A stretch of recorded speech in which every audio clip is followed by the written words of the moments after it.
இன்றைக்கான mini vlog என்னன்னு பார்க்கலாம் வாங்க. இது வந்து பார்த்திங்கன்னா செவ்வாய்க்கிழமை மணிக்கு காலையில் எடுத்த மினி விலாக் தாங்க. காலைல ஒரு 5:30 மணிக்கு எடுக்க ஆரம்பித்தேங்க. 5:30 மணிக்குள்ளே பார்த்திங்கன்னா என்னோடய பூஜை வேலை எல்லாமே முடிச்சிருப்பேன். இன்றைக்கி பார்த்திங்கன்னா கொஞ்சம் லேட் ஆகிடுச்சு. 5:15 5:30க்கு தாங்க இருந்துச்சு. கிளைமேட்டே பார்த்திங்கன்னா சூப்பராக இருந்துச்சு. மழை தூரிகிட்டே இருந்துச்சு. அதனால் எந்திரிக்கிறதுக்கே லேட் ஆகிடுச்சு. காலைல எழுந்திரிச்சு எப்பயும் போல் நம்ம சாமியெல்லாம் கும்பிட்டு நான் பூஜை பாத்திரமெல்லாம் பார்த்திங்கன்னா திங்கக்கிழமை மணிக்கே நான் வாஷ் பண்ணி வச்சிடுவேன். அதனால் எனக்கு செவ்வாய்க்கிழமை இந்த வேலையெல்லாம் பார்த்திங்கன்னா கொஞ்சம் ஈஸியாக இருக்கும். டக்குன்னு வேலை முடிஞ்சிடும். காலையிலே பார்த்திங்கன்னா ஒரு காப்பி போட்டு குடிச்சிட்டு சாமி கும்பிட்டு லஞ்சுக்கு பார்த்திங்கன்னா ரொம்ப சிம்பிளாக ஒரு உருளைக்கிழங்கு ஃப்ரையும் ரசம் தாங்க பண்ணேன். ஏன்னா பார்த்திங்கன்னா சாமியெல்லாம் கும்பிட்டு முடிக்கும் போதே மணி 7 ஆகி போச்சு. சரி உங்களுக்கு லஞ்ச் பாக்ஸ் ரெடி பண்ணணும், டிஃபனும் ரெடி பண்ணணும், டைம் ஆகிடுவேன்.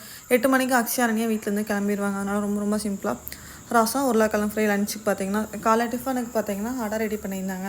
இவங்கள ஸ்கூலுக்கு அனுப்பிச்சிட்டு வந்தோடனே பார்த்திங்கன்னா மருதமலை போவோம். ஃபஸ்ட்டெலாம் மருதமலை பார்த்திங்கன்னா காலையில் நேரத்துலேயே போயிட்டு வந்தோம். இப்போ பார்த்திங்கன்னா மருதமலை கூட்டமாக இருக்கனால பசங்களை ஸ்கூலுக்கு அனுப்பிச்சிட்டு ரிலாக்ஸாக மருதமலை போய் சாமி கும்பிட்டு முருகரை பார்த்துட்டு வந்தாவே மனசுக்கு அந்த பொழுது அவ்வளோ ஒரு சூப்பராக ப்ளசண்ட்டாக இருக்குங்க.